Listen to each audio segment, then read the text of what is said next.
if we could make a start.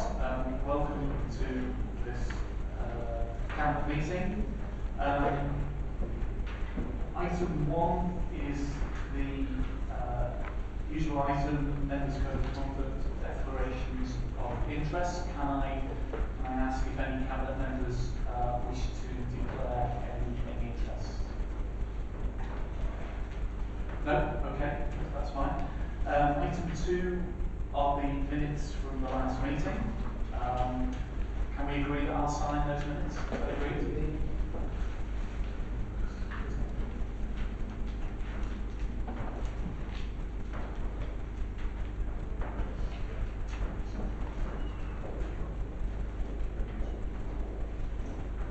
Okay. On to the two items under finance. The first item is item 3, combined authority. Now, clearly, we have a special council meeting this evening following on from Cabinet, where we'll be discussing this. So I just want to say a few words on this report. I mean, essentially, this is about the 6 district councils in the Liverpool City region working collaboratively together around some very strictly defined functions, principally economic development, transport, housing, skills, where I think it makes perfect sense that we should collaborate across local authority boundaries. And it very much goes with the grain of what government is encouraging us to do. Clearly, people will know that we've had informal arrangements for a number of years now, but I think this just formalises the work that we've been doing across local authority boundaries. And when I sort of reflect on some of the important projects that we have worked together on, Wirral Waters, Liverpool Waters, the New Mersey Gateway, Runcorn, etc. I think it's definitely something that we should support. It's important to emphasise that this is not the recreation of Merseyside County Council. This is not a super council. It is focusing on those functions I've mentioned, where our local residents, our businesses, etc., routinely travel to work and learn across the district boundary definition. So for me, this is something we need to do. Just a little bit more about the connection with what government is saying. For those of you who've read the reports coming out of government, you'll know that Lord Heseltine published a very detailed report last year called No Stone Unturned, where he was advocating that local authorities combine together, combined authorities, or go down the route of a directly elected conurbation there. I made it very clear that I don't think the latter model is appropriate for Wirral, but I certainly think the combined authority model would give us that strength of working collaboratively on those areas. And indeed, a number of other city regions are now pursuing this, not least because government made it clear that they are expecting local authorities to embrace one of these models in order for us to access the substantial funding in the local growth fund. There is some in the region of 10 billion over 5 years up for grabs, and my fear is if we don't go down this particular route, then we're going to be left behind, and other city regions will be able to access this vital funding, and we won't. So I think for all of those reasons, it's something we should do. It's important to stress that this is not going to lead to another. This is not about creating another tier of bureaucracy, not about creating another set of bureaucrats or politicians. This will be done within existing resources and will be cost neutral. So it is important to allay any fears that this is going to add to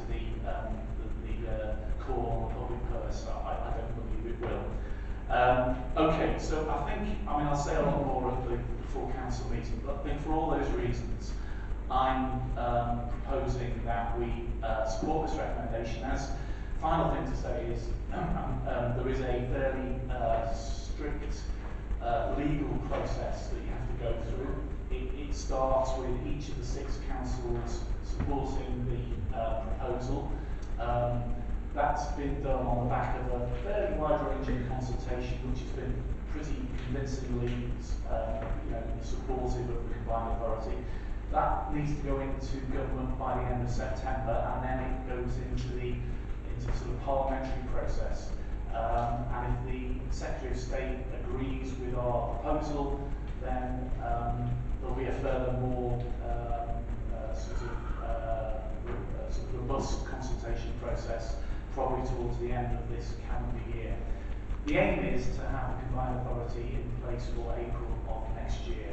And as I say, I think that is important if we are going to, Wirral is going to access the regeneration funding through the single growth pot, which is got 4 grants.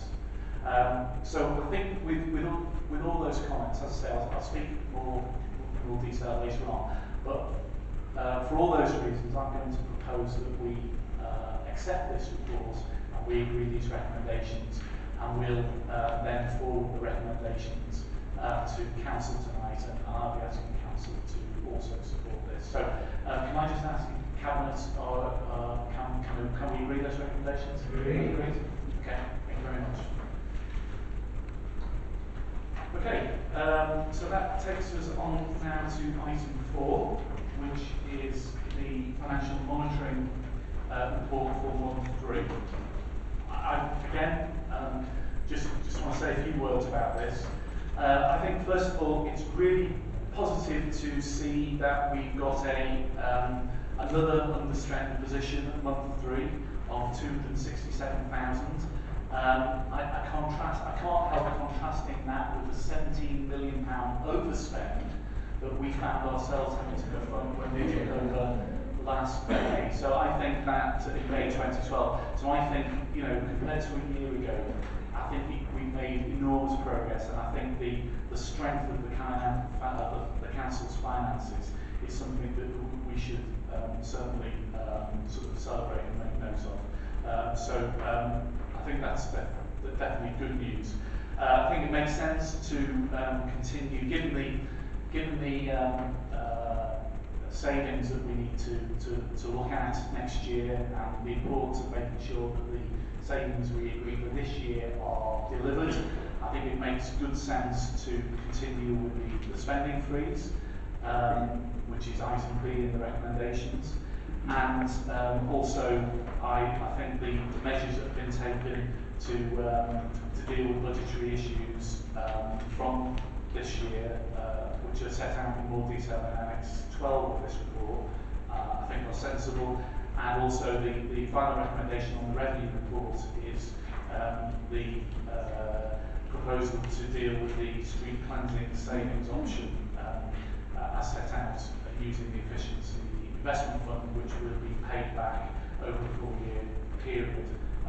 So I think, just to reiterate, the financial challenge is still a big one for us.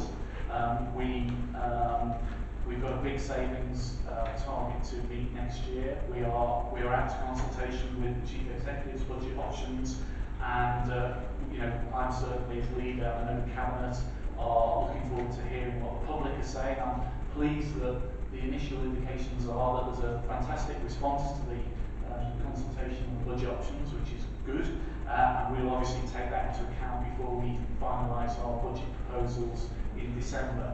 So I just wanted to reflect on that. And then, if I could just move very briefly on to the capital monitoring report in item 4. I'm pleased that I do think we've got a grip of the capital programme. I'm pleased that we've got a robust system in place for monitoring the progress of capital projects by the concerto system, which is great, set out in section 5 of the report. I'm really pleased that we're making some additional capital funding available to improve our 2 2 of our leisure centres at West Kirby and Guinea Gap, to the tune of £1 million. I think that is really great news, and I know Chris is going to say a bit more about that in later on when we talk about the leisure review. And I think overall, as with revenue, I just feel we've got a much firmer sort of control about on the capital programme, which I think is very welcome. So I think that's all the comments I wanted to make. So I'll ask Cabinet if we can agree those recommendations on revenue and capital. Those agreed? Agreed. Okay, thank you. Okay, that moves us on now to item 5, which is the purchase of the former Transfood property Abbey, in Abbey Street, Birkenhead. Adrian? Yes, thank you. If we turn straight to paragraph 2.3, we'll see that work is already taking place for the installation of 160 wind turbine foundations over the next couple of years. It's a high-tech, very important expansion of industry. It is local.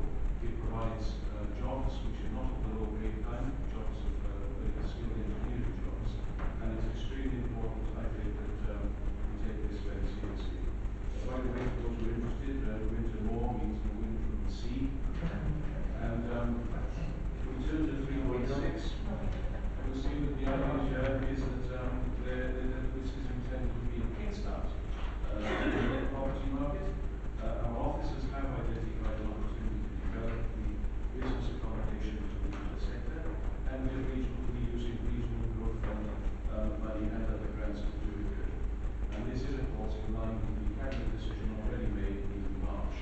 So as far as I can see, there is no possible reason to do anything before this. So I think it's Thanks, Adrian. And just to reiterate, the offshore wind industry is absolutely critical for Wirral, and the work that Canal is doing in that sector is fantastic. They've already created hundreds of new jobs and millions of pounds of new investment for Wirral, and I'm pleased that it's recognised by the government, as it says, as a key growth sector. So I think it's important that we've got the infrastructure to take advantage of these opportunities. So can we agree that recommendation? Okay, thank you. Thanks, Adrian. Okay, so that takes us now to item 6. Snappy title, local asset-backed vehicle. Pat. Yeah, I mean, it is a snappy title. I mean, basically, one of the intentions of using council-owned assets to support future regeneration activities in the borough. And I do think, in line with other models we're now looking at, it is an innovative way of bringing in monies with private finance to forward and to move on skills, particularly in the present financial climate. If we look in paragraph 2, Chair, I call them LABVs for short, as you say, it's a mouthful. LABVs are being increasingly used to combine, as I say, private sector finance and skills and public sector land and property assets as a means of driving development and investment. Typically, it's a mid to long 15 to 20 years joint venture, equity partnerships in a local authority and a private sector investment partner. Allows local authorities to utilise their land and property portfolio efficiently and to make it sweat in order to generate revenue and capital returns to support regeneration activity. There are various LABV models in existence across the country, but one that appears to be operating most successfully is where local authority assets are made available to development partner, where they, at their own risk, and this is important, at their own risk, work up a viable scheme for the assets, including securing planning consent and identifying appropriate funding for the proposed project. In paragraph 3, Chair, if we look, the principal advantages of setting one of these up include a number of things which, in all their flexibility, LABVs can react to the market to allow proposals to be developed between the council and investment partner to deliver financial regeneration outcomes, significant procurement cost and time savings, cost and time savings of both the public and private sector. Economic leadership. The council will be able to maximise financial returns and generate and sustain local jobs during construction and rebuild of the local economy. Economic leadership. The council will be able to maximise financial returns and generate and sustain local jobs during construction and rebuild of the local economy. Property benefits. LABV's lever in significant private sector investment, not just from specialists but from the wider property and funding market as a whole. And finally, risk benefits. This is an important one. The LABV structure allows the public sector to transfer risk as their own assets are assigned at a guaranteed minimum price at the outset regardless of future outcomes. I think this is an important point, Chair, as it shows flexibility and it's not because the risk is transferred to the private sector in what we're looking at present. And if it doesn't happen, the scheme, whatever scheme we look at within the agreed timescales, the assets come back into the public sector. And that's an important point. Finally, Chair, the next steps, officers will draft a specification requirements from a private sector partner to enter into a LABV with the council, who will in turn be selected using a procurement process in accordance with European procurement rules. Okay, Pat, well, thank you for that. I mean, I think, again, as you said, well, I won't repeat what you said, but I mean, this vehicle has been increasingly used by other local authorities to generate the advantages that you mentioned. So I think this is well worth us kind of exploring, which I know is the next phase. So I think we're just being asked to agree the kind of principles of this model. So can we agree that recommendation? Okay, thank you. Right, on to the governance and improvement section. So item 7 is the performance management and improvement framework. Anne? Thank you, Chair. Yes, this is a really important key policy document coming before Cabinet for approval. I think I'd like to make a few comments about it. I did trail this at Council in my report to Council that this policy would be being presented to Cabinet, and it does respond to the comments and views of the peer challenge and the internal audit which have been taken on board in terms of preparing this policy. It is a major transformation, because what it will do across the council is give us a consistent approach to performance management and a very systematic approach. In fact, this week it's going to the Policy Performance Regeneration Committee, and I think this is really well received, and of course there's an opportunity for members there to be briefed on and comment on areas of concern, because it uses a consistent RAD rating, red and green, in terms of looking at areas for improvement. But the idea of it going to policy and performance committees, of course, is to reinforce our commitment to pre-decision scrutiny and transparency in that our policy and performance committees will be managing our performance framework. But the other issues I'd like to point out, Chair, is that this has a lot of member support, in the 27 members across the council went to the training on them. So the issue I'd really like to highlight to you is that members take the issue of managing performance across the council very seriously. Of course, it will connect very well with our business planning cycle going forward, giving us good intelligence in order that we can plan ahead. And clearly this is a key plank of one of the key governance areas that the improvement board are very keen to see that we implemented. So what's going to happen now, Chair, is there's going to be a project plan embedded now, and a series of training for all of our staff across the piece to ensure that the framework is used now to deliver good performance management across the council. So I really am commending this policy to Cabinet. Okay, thanks for that, Anne. I think it's an excellent framework. I think it's really good and heartening that so many members have taken part in the training, which is very positive. And I know the policy performance committee that you mentioned were very complimentary about this framework. So I think it very much goes with the grain of what the peer challenge team were recommending.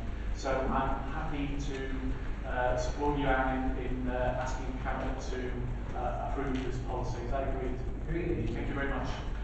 Okay, item 8, outcomes framework for improvement. Okay, thank you, Chair. This is the source of this report to Cabinet has come from the Improvement Board themselves, because the Improvement Board have been very keen to ensure, they said, you've been doing an awful lot of work across the whole of the council, but now what we'd really like to see are some high-level outcome measures, and they asked our officers to go away and prepare a report to be brought to the next Improvement Board next week to show how our corporate health and financial stability can be demonstrated. How can we demonstrate by one or two measures, and what with the previous report on the performance and policy management framework is one such document and one such way that we will be demonstrating going forward that we are meeting our challenges and meeting our targets.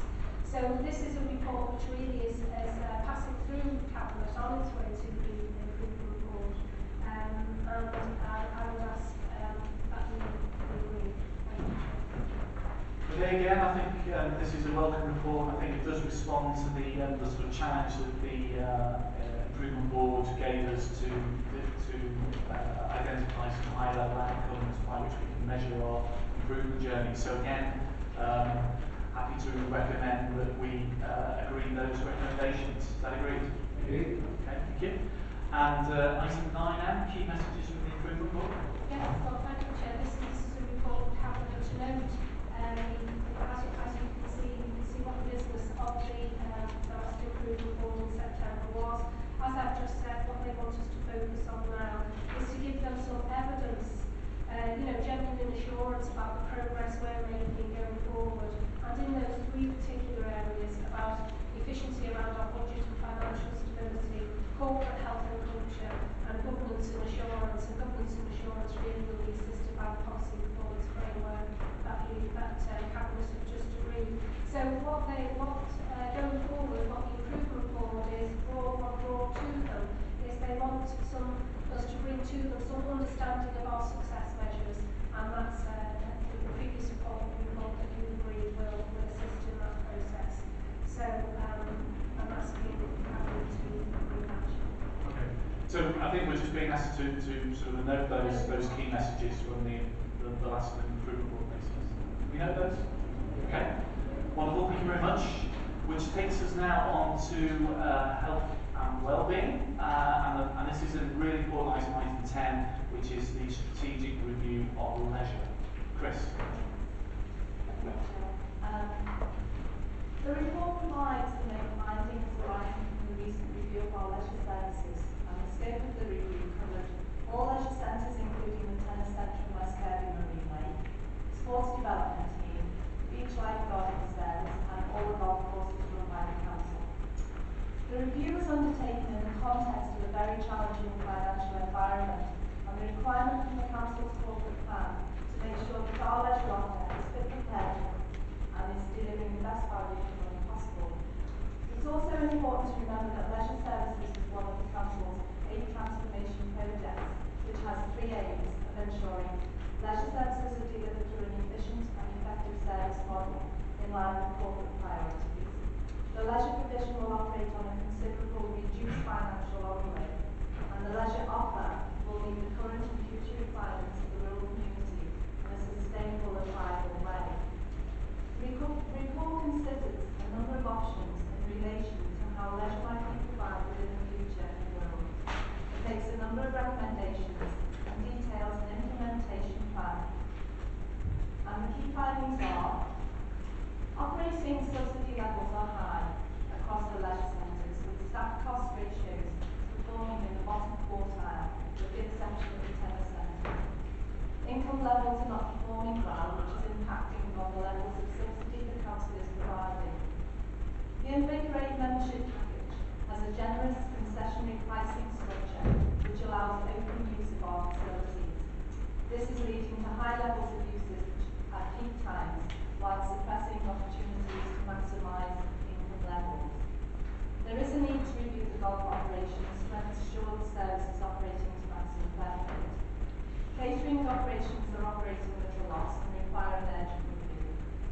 major facilities have a municipal look and feel, and a strategic review of facilities is needed.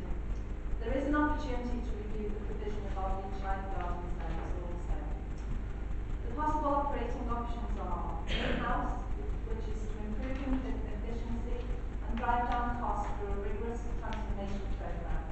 This will be challenging as the bulk of the savings will be through altering how we employ people and modernise the working practices. Outsource, as we are not particularly attractive option given the amount of work which will be needed to modernise to how an external operator would work. We would expect the operating charge to be high, and any savings will be taken by the operator.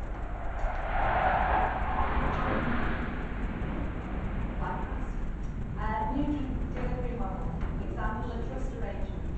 We are suggesting this is something we should be considering, but only after we have done the modernisation programme. The table which shows how the savings will be delivered and how the capital investment will increase revenue streams we achieve. You will see how we have £1 million to save each of the next 2 years from 2015 onwards. The savings will primarily be delivered through new ways of working, reducing sickness and management costs. In addition, the restructuring within the Great project is expected to support the growth of income, along with the improvements made as a result of the capital investment. Proposed initially at West Kirby, the Roadway Birkenhead. We also expect to make some savings from the reorganisation of the catering outlets, reprovision of the lifeguards, and also by looking earlier at benefits which might accrue from alternative delivery models, for example, savings on rates and possible VAT. So the recommendations, Cabinet is asked to agree the recommendations that are listed in section 7 of the report, which are summarised for you. The Council continues to operate its existing facilities during the transformation programme, which is expected to last for 18 months, so that a longer-term sustainable delivery model can be developed. An investment-led approach is proposed to support the delivery of savings, which will see £2 million invested in West Kirby, Guinea Gap and Wirral facilities. The need to deliver a transformation programme to reduce subsidy levels by a minimum of £2 million over the next 2 years, which we will need to include reviewing the operating costs across all facilities, improving income levels as current levels are low, reviewing the integrated membership package, which is seen as being overly generous, and creating facilities investment strategy as the major facilities are tired with time, with some reaching the end of their economic life expectancy. Okay, thanks Chris. I think this is an important report because I think this is sort of signalling a major kind of transformational change in our leisure offer, as you said, Chris. I think the subsidy, is unsustainable. 9.5 million it comes out at. And I think what this report is flagging up is the need to really make a huge sort of change, particularly in, I think it mentions the need to change the management culture to gear the services to be far more receptive to the needs of residents and our customers, which I think is long overdue, but I think is important and is desperately needed. Bill, can I just interrupt? Can I just say a big thank you to Steve Leonard before we did most of the work. He's sitting here today, so thank you very much, Steve. It's been a long process, but we got there. Okay.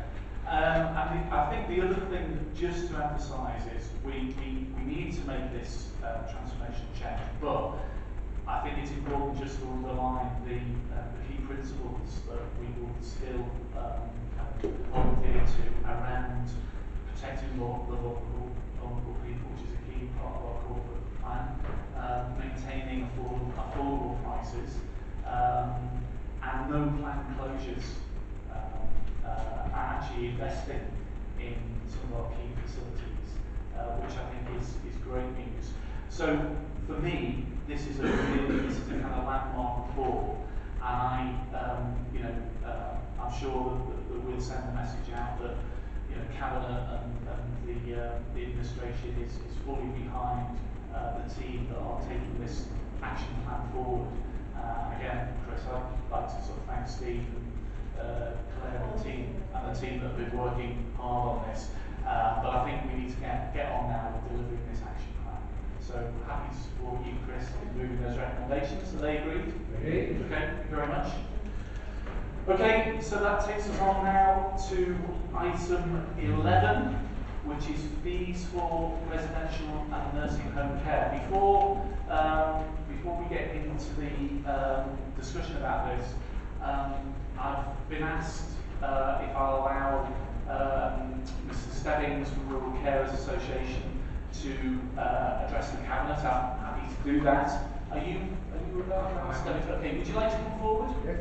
And just take a seat there, please. If just in terms of the ground rules, if you could please give us your name and an organisation affiliation, and please, if you would confine your comments to up to 5 minutes, I'd be grateful. Thank you. Thank you very much. I thank the Leader of the Council for this opportunity to speak to elected members. Mr. Stebbings, could you just put your microphone on? Just press that button. That one? Yeah, that's the one. Right. Shall I start again? Yes. Shall I still get the 5 minutes? Yes, you do. I thank the Leader of the Council for this opportunity to speak to elected members. My name is Lawson Stebbings. I'm a Director of Wirral Care Home Association Limited. We represent 72 care homes in Wirral. This statement will be released to the press at the end of this meeting. In setting residential care home fees, the Council has to be fair, reasonable and lawful. If you settle the fees at the recommended level, as shown in your report, you will be doing non-reasonable things. The fees being proposed for 2013-14 are about 2% more than the fees the Council was paying in 2006-7. Since 6-7, general inflation has been 24%. Contrary to the report put before you by the Director of Adult Social Care, the fees proposed in this report are well under the actual cost of legal and compliant care. In other words, if you adopt what is proposed, you will not be complying with your legal duties in our view.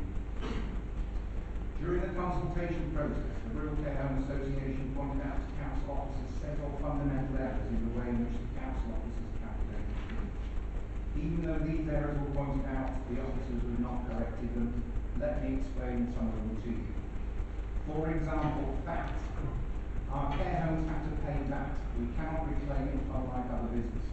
So when the Council fails to include payment of VAT at 20% on some of our overhead costs in their calculations, they are making a fundamental and unnecessary error.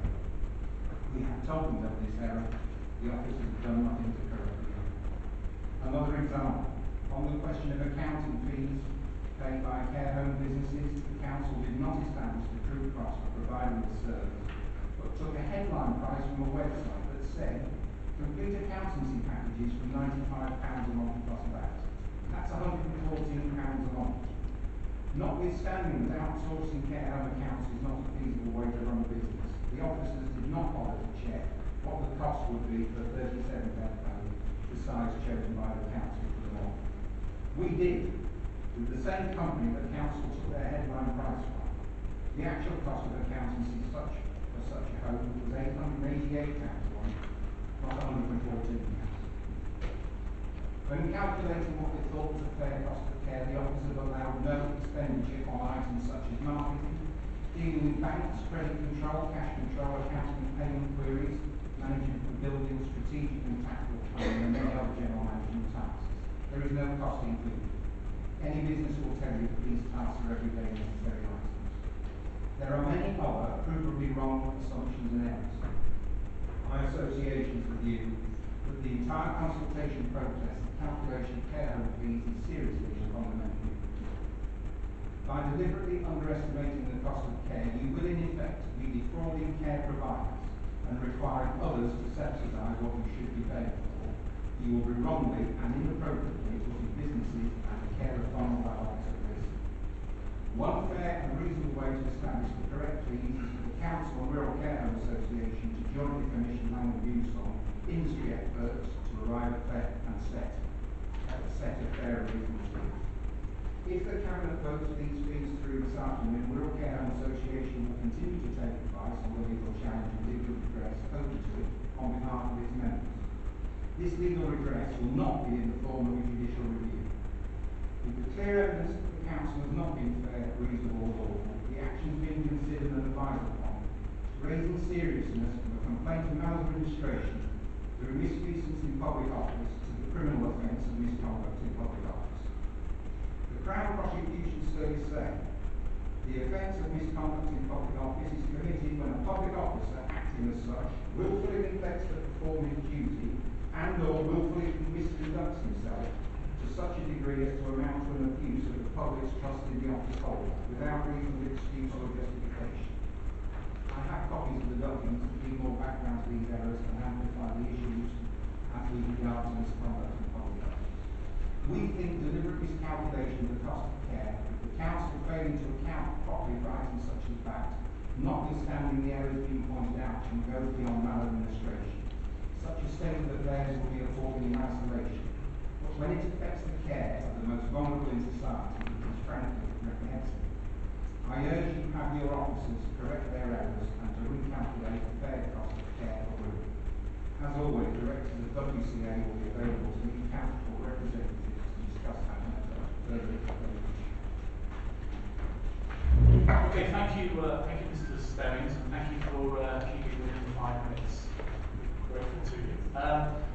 Chris, before I bring you in, I mean, clearly there was some fairly serious sort of criticisms made there. And I think I'd just like to, before I bring our cabinet member in, I'd just like to ask Graham Hopkinson, Director of Adult Social Services here at the Council.